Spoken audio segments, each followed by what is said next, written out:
Benarkah ilmuwan Islam penemu tangga nada sistem solmisasi?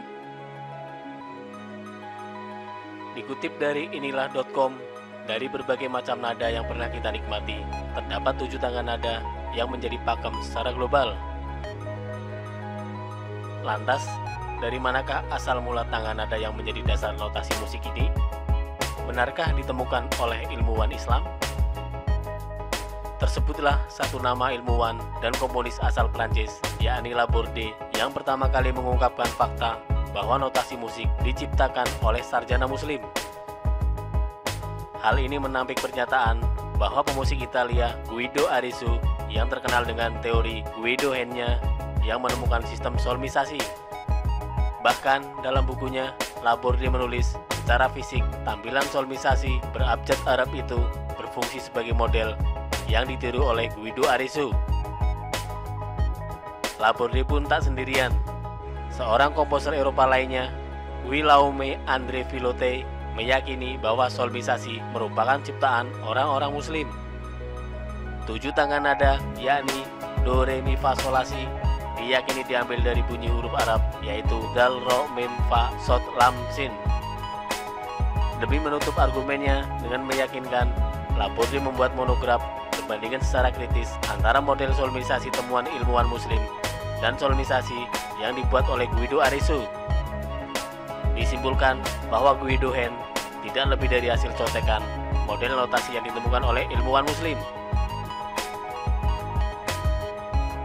Sementara itu, dikutip dari republika.co.id, Ishaq Al-Mausili adalah salah seorang musisi muslim terbesar di kancah dunia musik Arab pada zaman kekhalifahan. Darah seni menetes dari ayahnya, Ibrahim Al-Mausili, yang juga seorang musisi besar. Ishaq lahir di Al-Rai, Persia Utara. Saat itu, sang ayah tengah mempelajari musik Persia. Sang ayah terus mengembara demi mempelajari dan mengembangkan seni musik yang sangat dicintainya. Suatu waktu, Ibrahim membawa putranya yang masih kecil ke kota Baghdad, metropolis intelektual dunia. Kelak, di pusat pemerintahan kekhalifahan Abbasiyah itulah nama Ishaq melambung sebagai seorang musisi legendaris. Kisah masa kecilnya juga tercatat dengan baik. Ishaq cilik memulai pendidikannya dengan mempelajari Al-Quran dari Al-Kisai dan Al-Farah. Dari Husaim Ibnu Busair, Ishaq mempelajari tradisi dan budaya. Sedangkan pelajaran sejarah diperolehnya dari Al-Asma'i dan Abu Ubaidah Al-Mutana. Sejak kecil, ia sudah kepincut dengan musik. Namun, sang ayah bukanlah satu-satunya guru yang memperkenalkan dan mengajarinya seni musik. Menurut Miss Schlesinger, Ishaq mempelajari musik dari sang paman, Zalzal, dan Atika binti Suda, yang juga musisi terkemuka. Ishaq dikenal sebagai sosok manusia yang kaya dengan budaya. Ia adalah musisi yang intelek. Hal itu dibuktikan dengan perpustakaan pribadinya yang tercatat sebagai yang terbesar di Baghdad. Ishaq telah memberi sumbangan penting bagi pengembangan ilmu musik. Ternyata, dialah musisi yang memperkenalkan solmisasi Do, Re, Mi, Fa, Sol, La, Si, Do.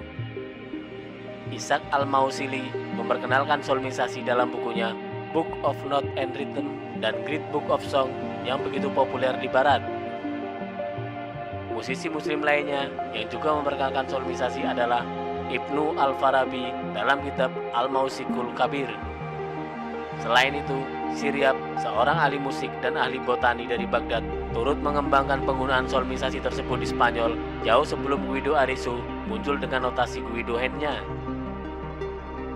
Peradaban Barat kerap mengklaim bahwa Guido Arezzo adalah musisi yang pertama kali memperkenalkan solmisasi lewat notasi Guido-Hen. Ternyata, notasi Guido-Hen milik Guido Arezzo hanyalah jiplakan dari notasi Arab yang telah ditemukan dan digunakan sejak abad ke-9 oleh para ilmuwan muslim. Para ilmuwan yang telah menggunakannya antara lain Yunus Al-Kitab pada tahun 765 Masehi, Al-Khalil tahun 791 Masehi, Al-Ma'mun 833 Masehi, Ishaq Al-Mausili 850 Masehi, dan Ibnu Al-Farabi 872 Masehi sampai 950 Masehi, Ibnu Firnas 888 Masehi, pun turut berperan dalam penggunaan solmisasi tersebut di Spanyol. Ibnu Firnas adalah orang yang memperkenalkan masyarakat Spanyol terhadap musik oriental dan juga merupakan orang yang pertama kali mengajarkannya di sekolah-sekolah Andalusia. Guido Arisu mengetahui solmisasi tersebut dengan mempelajari Katalogna, sebuah buku teori musik berbahasa Latin yang berisi kumpulan penemuan ilmuwan muslim di bidang musik. Solmisasi tersebut ditulis dalam Katalogna yang diterbitkan di Monte Cassino pada abad ke-11. Monte Cassino merupakan daerah di Italia yang pernah dihuni masyarakat muslim dan juga pernah disinggahi oleh Konstantin Afrika.